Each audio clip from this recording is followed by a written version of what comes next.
Hello and welcome to One More Row, the channel where we expand our knitting skills one row at a time. And today we are going to learn how to do the cable cast on. It's also known as the knitted cast on because that is how you make it. So if you're interested in finding out, please stay tuned.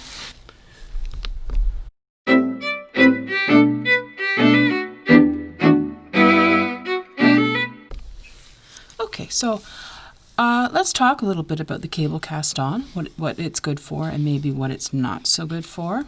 One of the pros of the cable cast on is that unlike the long tail cast on, you don't need to estimate the length of your tail.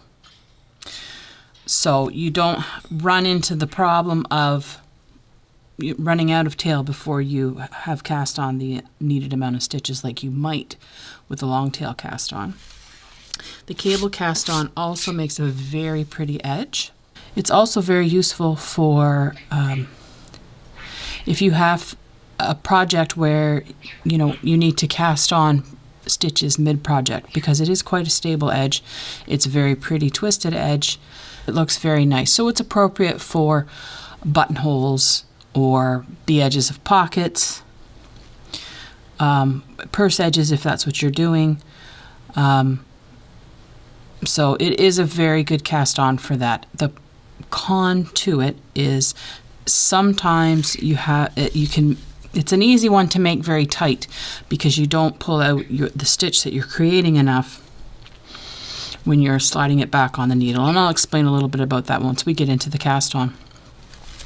And also sometimes it might not be elastic enough. So while it might look pretty along a ribbed edge, it may not be elastic enough to have enough stretch for the ribbing. Okay, so I think this time I'm not going to do a slip knot.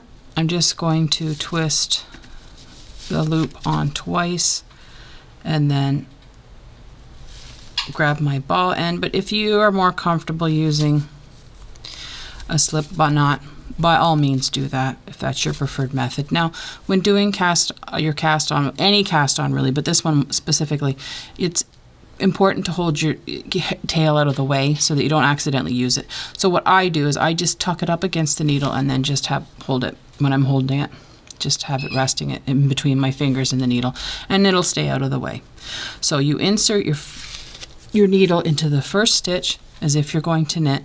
You wrap your yarn around and you pull it through. Now when you pull it through, make sure that you pull it through quite a bit because you can always tighten it down a little bit.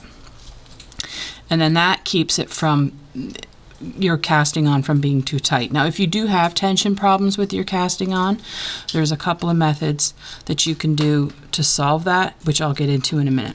But I want to show you what you do to cast on your third stitch. You're not going to insert your needle into this stitch. What you're going to do is you're going to insert it in between the first stitch and the second stitch.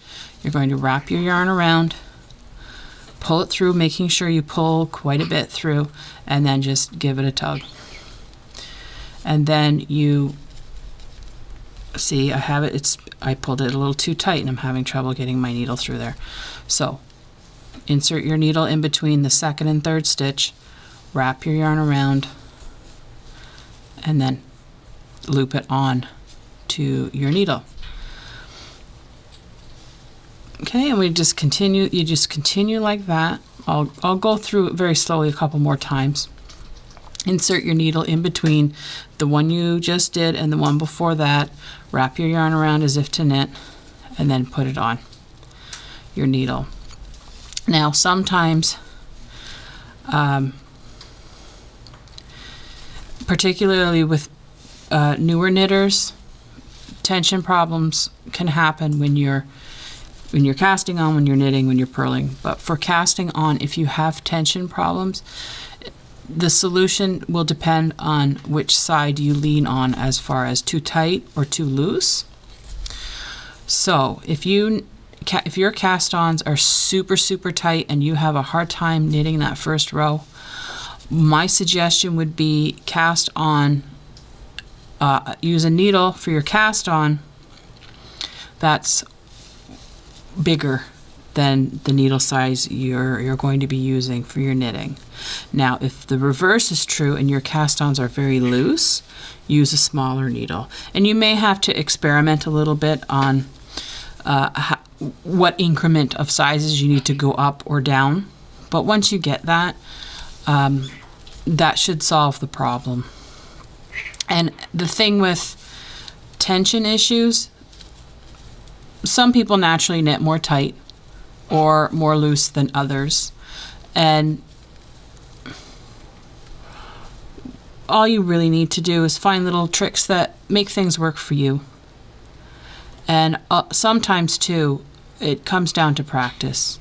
If you just keep practicing, things start to even out.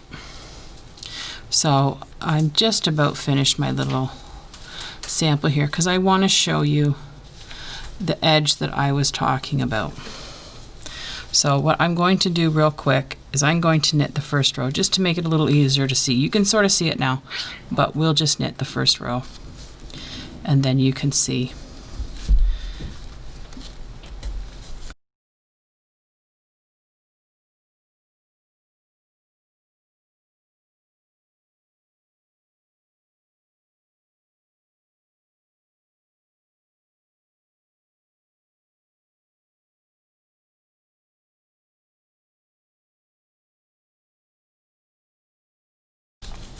Okay, so that's that.